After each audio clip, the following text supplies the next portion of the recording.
weltare ɓiɓɓe fulɓe andu diine maɗa fedde heblo sukaɓe africa weltare tv takkusan yoni to ɓokki diawe to juma to nabbaji to janjoli to jamuguela to pete ko on takkusan juula ha e nder galle ceerno oumar ly to guéɗe village ha to galle ceerno ha ko on takkusan kadi juula ha to galle ceerno yaya ba to richard tole ko taari ɗum kala ene jeeya e gardidi kabaruji men to leydi Mauritanie laamu leydi Mauritanie ɓe ciifodiri e société goto taw ko société égyptenaɓe ko fati kay e cusgol lignuji ɗiɗi taw ko lignuji tramway e nder nokcot lamorgo leydi Mauritanie to leydi Sénégal baccalauréat hitande 2022 kawguel nguel yalti tawdelo yalti wonande kay ɓen heɓɓe guel premier tour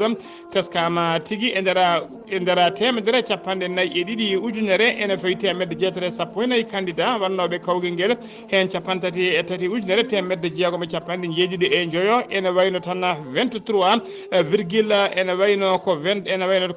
tan ko 23 virgule 58% keeɓi kawguel nguel to leydi Mali selɓitiɓe jeeyaɓe katibade masina subaka salatu hande law tawɓe mbaɗi janggo mabɓe e base militaire walla mbiyan camp militaire mo Soundiata Keita taweteɗo to kati to leydi Côte d'Ivoire landaji londa wondude société civile en kamɓe kala ɓe jalti deƴƴere mabɓe ɓe erima laamu Alassane Ouattara hande haalantaɓe ko ɓuuri leerde kede naata e noppi mabɓe ko fate capanɗe nayyi e jeenayyi militaire Côte d'Ivoire naɓe nangaɓe nder leydi Mali to leydi Conakry FNDC woni tigui Front National pour la défense de la constitution leydi ndi ɓe kolliri tigui ɓoyata ɓe ummito sippoji mabɓe gam kay hollirde mette mabɓe e laamu transition ngu to leydi Burkina Faso Laurent Mission ko kañum woni commandant woni mawɗo dadiɓe tawɓe hinde Barkhane gonɗo e cilseltiri mission mum o waɗi jillu makko to Ouagadougou lamorgo leydi ndi bisimilla mon e ketki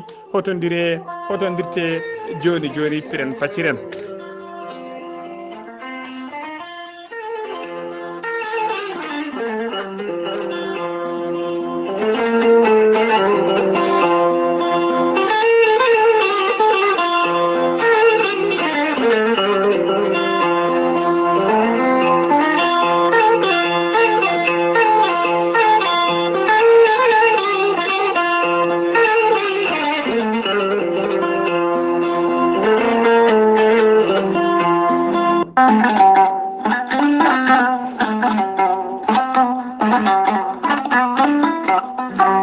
kala rafi mon jiiɗa jomiraɗo ene jippini leggal ngal ene safra ɗum gorel teya ko haako moƴƴo iwruken to koridinoro ari ko wallude en e safrude en ha moni kala yiito hen hoore muɗum gorel teya ko haako moƴƴo ala rewam ala effet a wulna ndiyama ha wula jaw mbaɗa hen aɗa yara aɗa yiito cellal ɓandu maɗa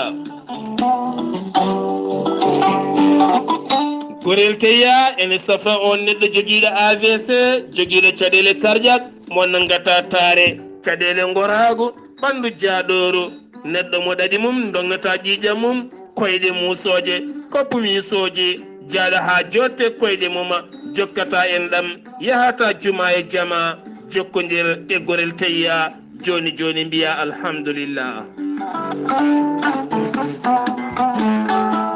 sa yiɗi hebde ko laaɓi e gorel teya jahata koto site mabɓe internet mbaɗa www.gorelteya.com ma yi toon kala rafi mo joguiɗa ƴeewa so tawi ene hawriti e gorel teya jokkodira e mabɓe sa yiɗi jokkodire tonggode gorel teya Moustapha Mbacké to Touba 77 631 71 68 so tawi koto Kidira galle ceerno Habous Diallo aki tawe ɗon 77 554 75 54 so tawi koto Libreville Gabon jokkodirta koye biyeteɗo Pape Kana 077 39 57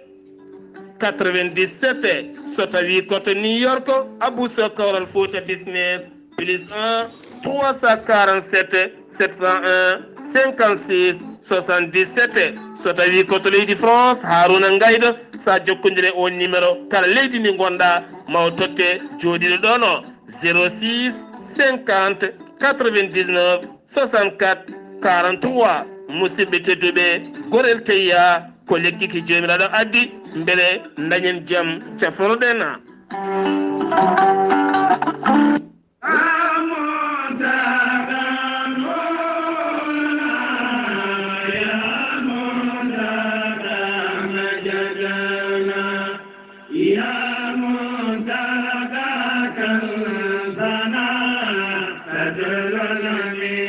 Daara moderne de l'excellence al Hadji Seydou Nourou Tall e gardugol ceerno Makki Muntaga Tall kame ceerno Seydou Nourou Tall imam juma mawɗo mo Cheikh Oumarul Foutiyou Tall aɓe teddinira dendagal bandiraɓe kala binditogol ko fate cours de vacances fuɗɗima.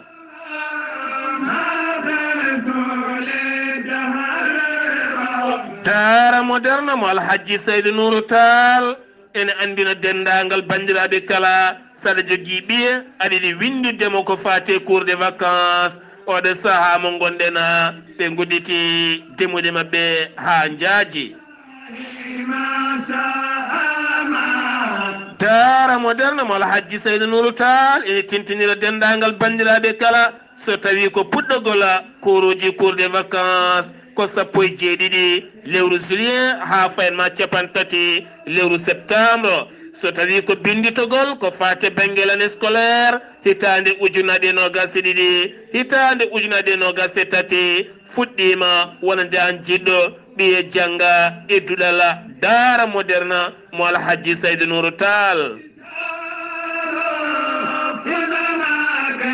daara moderne mo Alhaji Seydou Nourou Tall ko daara jangguinowo Qur'anil Karim ne wonde anglais français kame hebloji goɗɗi e ɗemɗe goɗɗe kala. Daara moderne mo Alhaji Seydou Nourou Tall ene wellita saaha kala suko waɗa coftal rutto e pine goɗɗe hawa marde pine makko. Daara moderne mo Alhaji Seydou Nourou Tall daara rewɓe o ene taweto Sicap Liberté 3 so tawi noon ko daara worɓe o tawete koto Kerma Sar. Daara moderne mo Alhaji Seydou Nourou Tall ene weltinira dendagal bandiraɓe kala aɓe jogui rewɓe e worɓe kala renɓe deftere Allah teddunde wiyande Qur'anil Karim. Daara moderne mo Alhaji Seydou Nourou Tall oɗo saaha mo gonɗen ko daara kettinaɗo gandiraɗo jangde kam e kaldigal hakkude ɓen jangguinoɓe e ɓen sukaɓe jangoɓe. Kettode kaburuji mon e ɗemngal pulaar Afrique, Asie, Europe, Amérique, Moyen-Orient, Océanie. Jam ñalle mon musidɓe tedduɓe eɗen gone mawnde nogas e ɗiɗi lewru morso hitande ujunnaji ɗiɗi e nogas e ɗiɗi kabaruji men e ɗemgal pulaar e sawta he ko musidɗo mon sehil mon Ghalii Abuu Bah to karallagal to ko Saydou Abou Bah ha mbawon yide en to banggue YouTube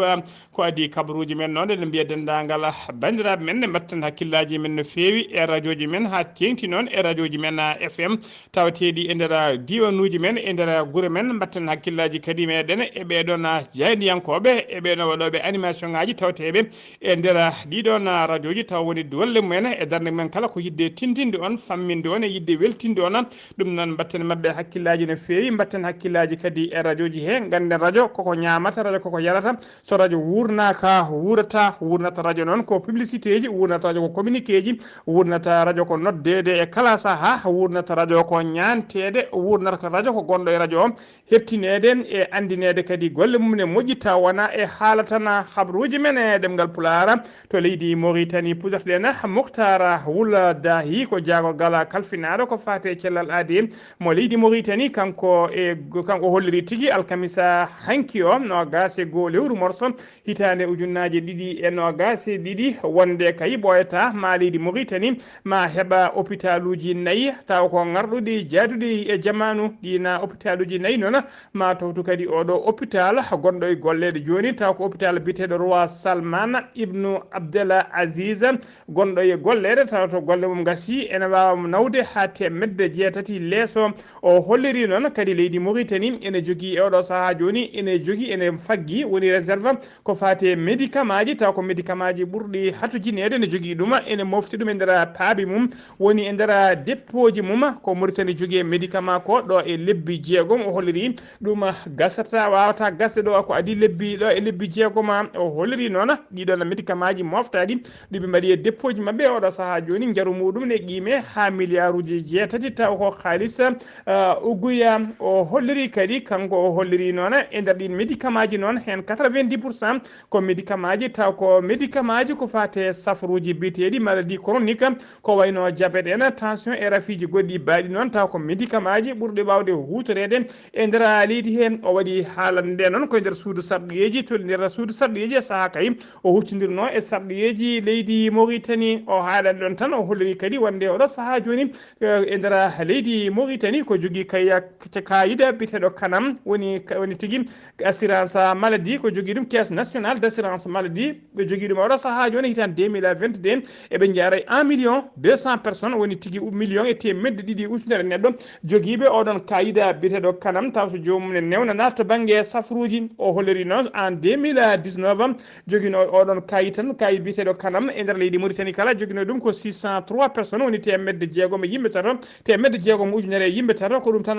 joguino oɗo saaha joni ko million e temedde ɗiɗi ujunere neɗɗo jogui ɗum o holliri kadi e nder ɓeɗon joguiɓe kayit assurance maladie hen temedere ujunere ko ɓeɗon wiyeteɓe andi kappeji taw ko hoorede leydi ndi Mohamed Cheikh Al Ghazouani kañum rokkuno yamirore wonande kay faade catal bitengal tajour nde toppitto kay ha handicapé mbawa tigui hebtinede mbawa tigui hebde oɗon kayit biteɗo kanam hano hannitani ha joni ko leydi Mauritanie keddoɗen no mbiruɗen gardidi kabaruji men alkamisa hanki o no gasi go lewru morso hitande ujunnaji ɗiɗi e no gasi ɗiɗi laamu leydi Mauritanie ɓe cifrodiri e société goto taw ko société égyptenaɓe on société noon wiyete ko société égyptienne arabe contracteur compagnie ɓe cifodiri noon ko fate projet pewnugol ko fate cifodiri noon mémorandum projet pewnugol ko fate tramway e nder wuuro Nouakchott lamorgo leydi Mauritanie to banggue Mauritanie noon siifi kayido sifani ɗo arani banggue Mauritanie siifi kayido ko jagorgal leydi ndi kalfinaɗo ko fate équipement et transport biyeteɗo Mokhtar Wula Yeddali to banggue société égypte naɓe o siifi kayido o ko gonɗo hoorejo conseil d' administration mabɓe société o hono biyeteɗo Seydou Farouk kañuma siifi oɗon kayita to banggue société égypte naɓe o siifi kayido ko gonɗo président conseil d' administration société o biyeteɗo Seydou Farouk projet o noon hollirama tigui ma wonat tigui ko wonat tigui ko ligne uji ɗiɗi woni laabi ɗiɗi e nder wonat tigui ko ligne uji ɗiɗi e nder Nouakchott lamorgo leydi ndi so tawi ko ligne gadano on ligne ummotto tigui o fuɗɗoto koto gasiri mo qatta mo tunjinina o rewa e nder centre ville o jofoya to université moderne mo Nouakchott so tawi ko ligne ɗiɗaɓo noon o ummoto koto Carrefour Bamako e nder Riyad o yaɓano Carrefour Haycheken to Dar Naïma o reftoya e nder leeɗe taw ko leeɗe pecciɗɗe hakkude wuuro nde kala hakkude capital kala ɓe kolliri noon oɗo projet taw ko oɗo projet noon so tawi o gasi o feewi ma o heew gartam no feewi mo heewa nafoore ha tengti noon to banggue weeyo mawɗo hen weeyo saabu kay ko fati e gaz uji taw ko gaz uji carbonique bonnoji weeyo ɗum foof wawata wadde ko noon kadi ma ustu ko fate réchauffement climatique e nder Nouakchott ma ɗum addu kadi ma ɗum ɓeydu fodde ɓen tourisme en wawɓe kay warde arde yongade e nder Nouakchott lamorgo leydi ndi ha joni ko leydi Mauritanie keddoɗen Mohamed Cheikh Al Ghazouani hoorejo leydi ndi alkamisa hanki o ardima cérémonie taw ko puɗɗugol udditgol campagne agricole ko fate ndema 2021-2022 o waɗi cérémonie o noon koto barrage woni uddo biteɗo le grayere ene tawi nder nder département mo Tamshiket e nder région mo de la Gharbi ene tawtora cérémonie o noon ɓeena wiyeteɓe les élus locaux guila kay maire uji ha e député ji ha ɓen foof tawtorama wondude yimɓe gouvernement hewɓe délégation mawɗo taw ko délégation gouvernement e gardugol Adama Bocara Soko ko jagogal kalfinade ko fate ndema wondude jagogal kalfinade ko fate jangde wondude kadi e gardi horejo landa lamuka hono biteɗo Mohamed Melayni wul eyi ene tawtora cérémonie o kadi hono patron de patron biteɗo Zeynil Abidina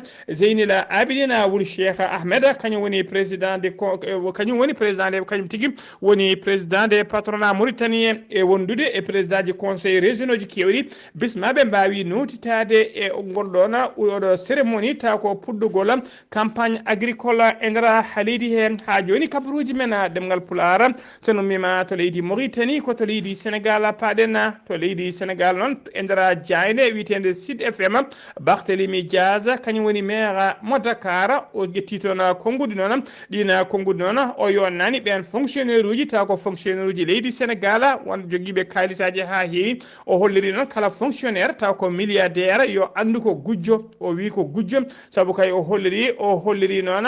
wonde kay gonga ala to agent tawi ko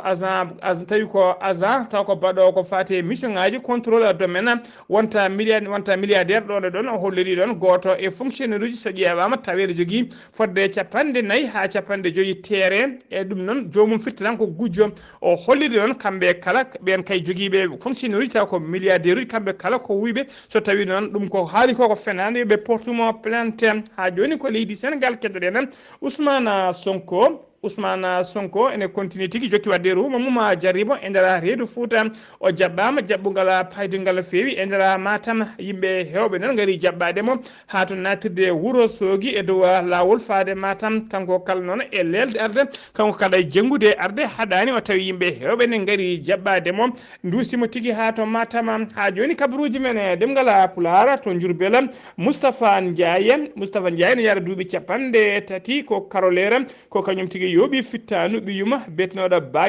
biyeteɗo Baye Saliou ne yaranno duuɓi 4 o fiimo noon hollirama o fiimo ko unugel roof o fiimo ɗum laabi 4 hen unude 2 o fiimo koye becce 2 keddiɗe ɗe o fiimo koya hoore no kewɗen wiide ni kelane tati heƴani e hoore bonna ko ɗo la cukalel ngel noon yani ko ɗon ngel wasi fittanu makko nde o dari yeeso laamu noon holliri hen nimsa makko no feewi o yafnima kadi o holliri tigui wonde o teyani ko cagdele o wonduno taw kadi ko cagdele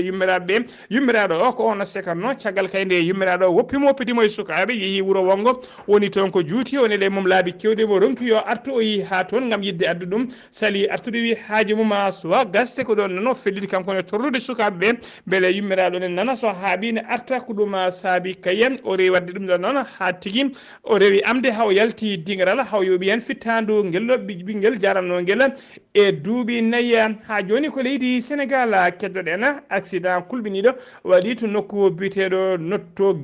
notto Guya Jama ko wuro tawatengo hakkude to wiyete Thiayi e hakkude mum to wiyete Mbejjana toon pont tawateɗo e to lakka to mbiyata lagga tan ma accident o noon ko oto goto mo hinde 7 place kañum felɓodiri e camion frigo bilan provisoire mo keɓɗen ko mayi hen ko yimɓe joyo e nder ɓen joyo mayɓe hen goto ko joyo mayɓe ko bandiraɗo gorko goto wondude e banduma debbo wondude chauffeur 7 place o ko ɓeɗo mbasi yanɗen tawe tigui e nder joyo wasɓe pittali men ɓe yimɓe woɗɓe kadi hewɓe hen mbarmi hen teskama noon kadi hay oto wona oto 7 place o tan wanno yimɓe saabu kay teskama hay oto frigo ne jolluno yimɓe hewɓe no feewi ha joni ko leydi Sénégal keddoɗen jagorgal leydi ndi kalfinaɗo ko fate cellal aade gollediɓe mum ɓe mbaɗinoɓe kewede kala subaka so huccidde ɓesgu leydi ndi andinde ɗumen so boros covid 19 yarata ɓe kollori aljuma hande o no gasi ɗiɗi lewru morso hitande ujunnaji ɗiɗi e no gasi ɗiɗi wonde kay e nder waktuji no gasi nayyi cakkitiɗi ko 9jeegom yimɓe jeetato woni holkisaɓe tawama ne fiɗa coronavirus 49 ɓen 49 noon hen 4 ko contact suivi hen ɗiɗo ko cas importé tuɓe caggal leydi 50 heddiɓe kala ko communautaire woni hay goto men anda to ƴettira fiyo e nder ɓe cellaɗo ɓe no gasa jeetato kefti cellal men paati galleji men hay goto ala mo rafi o yooɓi hay goto kadi ala tampuɗo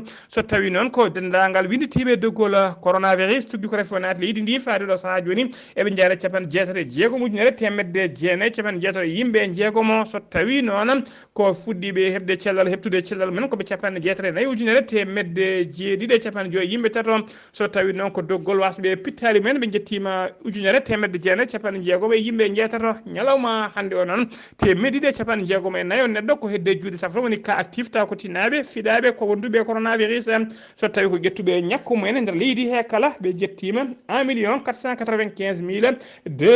626 woni million e temedde capanɗe jeeɗa e joyyi ujunere ene fawi temedde jeegom e nogas e jeegom o neɗɗo ko fuɗɗi ƴettude ñakku mumen e nder jokoli leydi he kala ha joni ko leydi Sénégal keddoɗen résultat ji baccalauréat jalti ha laaɓi taw ko premier tour heɓɓe kaya admis d'office heɓɓe premier tour teskama noon hitande hikka nde ko heeɓi baccalauréat ko ɓuuri hewde par rapport e hitande rawane hitande hikka nde noon teskama ko temedere capannayyi e ɗiɗi ujunere ene fawi temedde jeetati sappo e nayyi o neɗɗo gemmani ngel ɗo kawguel biyeteguel baccalauréat hen 23,58% keeɓi kawguel ngel d'office dès le premier tour so tawi noon ko 2021 hollirama ko 18% tan hemno ngel ɗon kawguel 2020 noon ɓe jeehino ha 24% so tawi noon ko ɓeɗo waɗɓe série C série S1 hollirama tigui ko temedde nayyi e capanɗe jeenayyi e goho neɗɗo candidat wonno e nder ɓen noon e nder temedere kala 90,6% heeɓi kawguel ngel kamɓe ɓuuri noon kamɓe keedi hoore kamɓe gaari yesso so tawi ko série biteɗo LD ɓen ko capanɗe jeeɗiɗi ujunere temedde jeeɗa capanɗe jeeɗiɗi e yimɓe nayyo mbanno kawguel ngel heeɓe mabɓe noon ko sappo e heeɓe mabɓe ko sappo e jeegoma ujunere neɗɗo ɓen gari tawi noon ko ɓen gari deuxiéme tawi ko série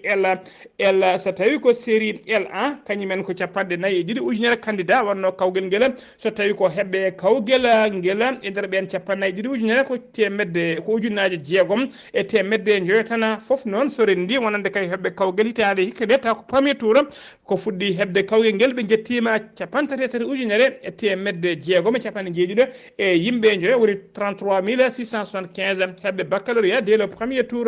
ɓe kolliri noon so tawi kay ko heɓɓe e nder ɓe tawi kolliri noon hitande hikka nde ujunnaje jeeɗiɗi e temedde joyyi capanɗe jeetato candidat keeɓi ko wiyete mention e nder ɓen noon temedere capanɗe joyyi e goho ko mention très bien so tawi ko ujunere temedere capanɗe jeegoma e jeegoma ɓen keeɓi ko mention bien temedde ujunnaje jeegom e temedde capanɗe jeetati e goho keeɓi ko assez bien capanɗe joyyi e goho candidat kadi ɗum noon ɓen woni riwaɓe e kawguel hikka ngel ɓe keeɓani wadde taw ko riwaɓe e nder kawguel he en keeɓani andude noon holko ɓe mbaɗi ha keeɓe diwa e nder guel ɗon kawguel ha joni kabaruji men e ɗemngal pulaar ma jaa ha to Ziguinchor jabɓuɗen musidɗo men seydi men Amadou Sa Keɓe assalamu aleykum wa rahmatullahi wa barakatuh to Ghalii Abuu Bah e dennangal wa aleykum salam wa rahmatullahi taala wa barakatuh Ghalii Abuu Bah e dennangal hettotoɓe fof on calmitama on juurama kabaruji garanɗen ɗo e nder Ziguinchor baccalauréat o gasi ina wayno weltare no wodani oɗo suka debbo biyete Aissata Tabaski Fall kanko Aissata Tabaski Fall Allah e makko Allah newnanimo o dañi mention bien joni noon woni weltare Casamance woni weltare rewɓe Ziguinchor woni weltare école aji ɗi ɓe nandimamamo noon kanko hol secret makko o secret makko ko janggude tan ɓe mbimo beele omo andino maw dañ mention bien o wi omo andino maw dañ bac kono noon o andano maw dañ mention bien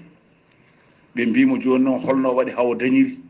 o wi o noddu jikkinaɓe makko ɓe debbo e gorko ɓe jewti e makko o wi yoɓe goppumo o jangga saabu o yi avenir makko so jangi ma wo heɓ mawo dañ tuggandema 8 heures suba ko o wi o yalta galle mabɓe o yaha to école to o wona toon ha 7 heures toon bottari tawatamo komo jangga tan ɓe mbimo joni noon holno wawi wadde hawo heeɓi o wi neɗɗo de ko yo janggu tan o wi so jangi tan o wi dañat o wi mo janggani noon dañata joni noon ɓe mbimo beele o yiiɗi ko wonde e leydi he walla o yiiɗi ko yaade o yiiɗi yaade caggal leydi o yiiɗi yaade ko caggal leydi ko ɗum woni ko yiiɗi yaade toon ina wayno kanko Guy Marius Sagna o waɗiɗo conférence presse makko hanki ɓe namdi mamamo o wi kanko de yi yidde makko tan ko wonde député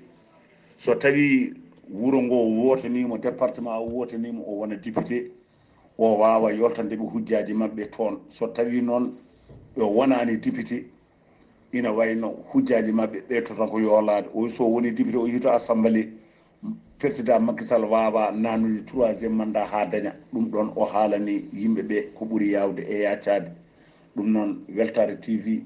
musidɗo mon Ahmad Issa Keɓe gorko mo wotto kabruji ɗo fo ɗo radio Zik FM jokkodirde e Ghalii Abuu Bah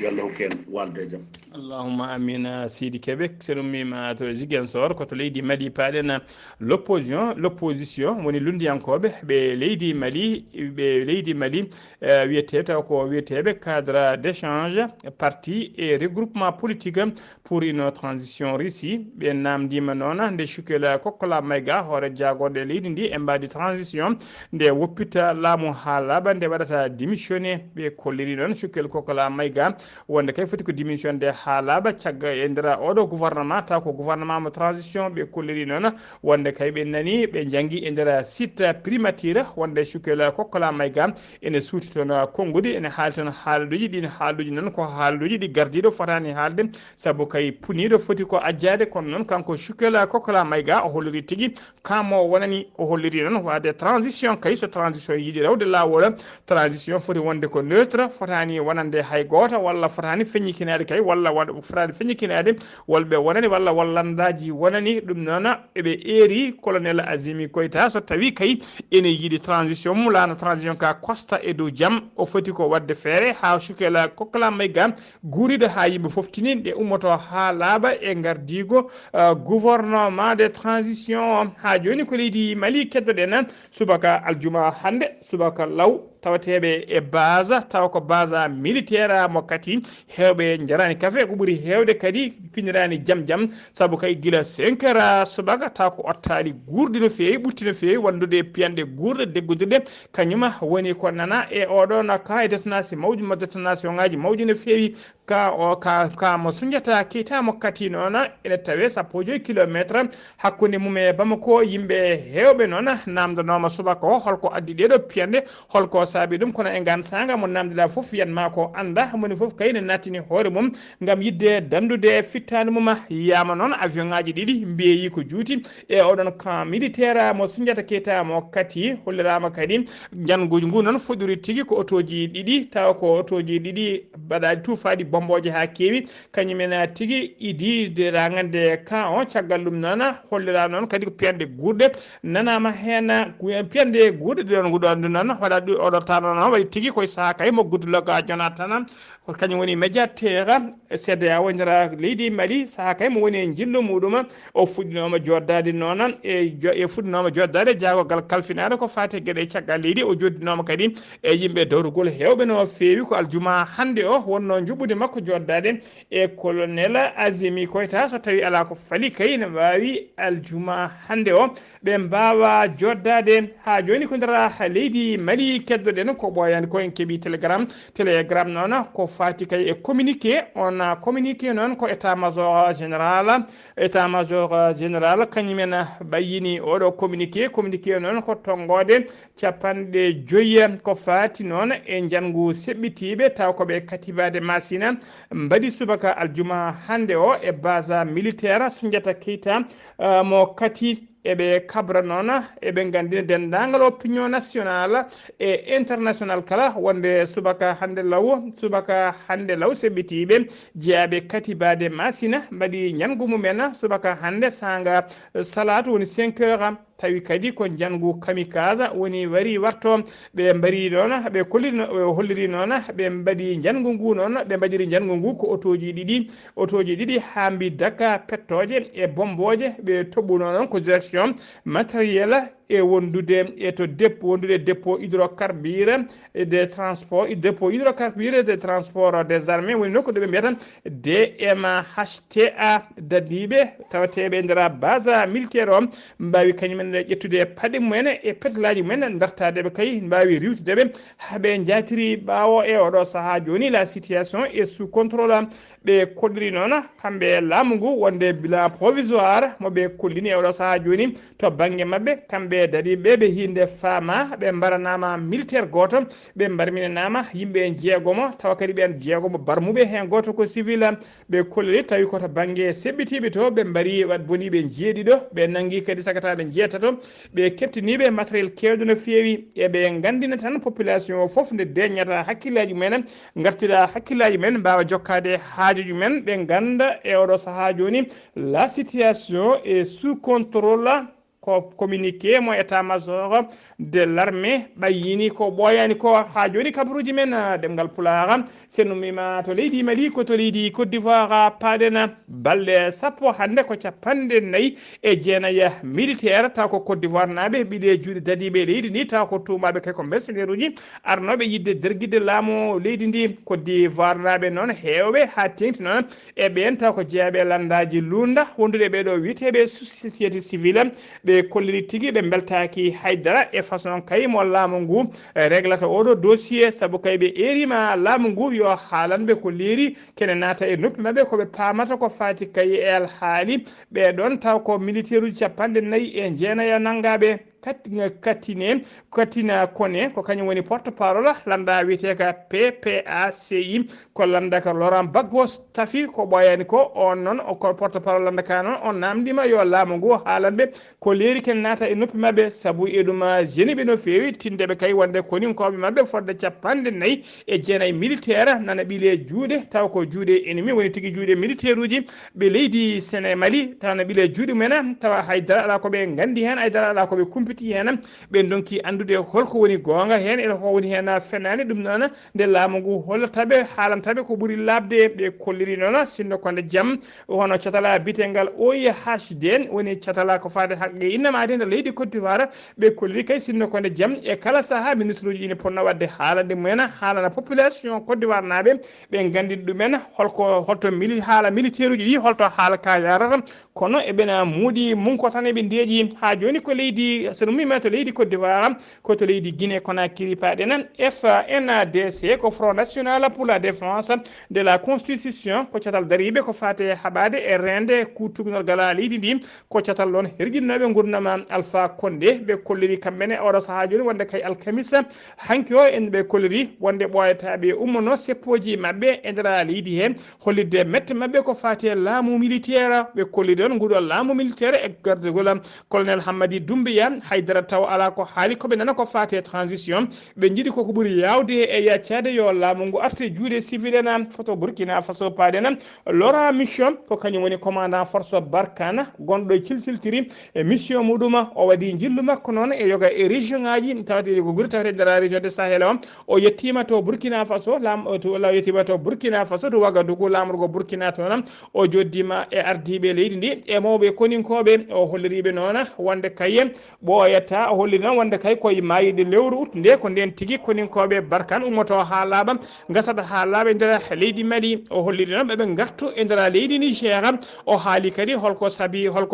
e ummoto leydi Mali holko saabi kadi eɓe garta e nder leydi Niger o holliri noon darde ɓe darno leydi Mali nden jiidata e ngal ɗon jaɓɓal ngal mbaɗata so leydi Niger ɓe ko holliri e oɗo saaha joni kala nokku to koninkoɓe leydi France tawate e nder diwan he kala kaɓe mbawa tigui ko gollodade e liggodade e koninkoɓe ndiɗon leydi e ruftude ɗumen e wallodirde mumen o holliri kadi to leydi Mali wonno toon ko ujunnaje 4 koninke kono noon so tawi kay ko koninkoɓe ɗamniɓe heddade nder leydi Niger koɓe ujunnaje 2.5 so foori ko ɗon ɓe kaɗata holliri kadi maɓe mbaylu jaɓɓal ko fati kay noɓe kewno gollorade ha kabaruji men e ɗemngal Pulaar ko ɗum ɗo wonno komin tonganno on ñalawma hande o ɗo e sawta he ko musidɗo moon sehil moon Ghalii Abuu Bah to karallagal ko Saydou Abou Bah to Ziguinchor ko musidɗo men sehil men Amadou Isaga keɓe kettimalaki jaam yo jaam Allah jogomi jogo on.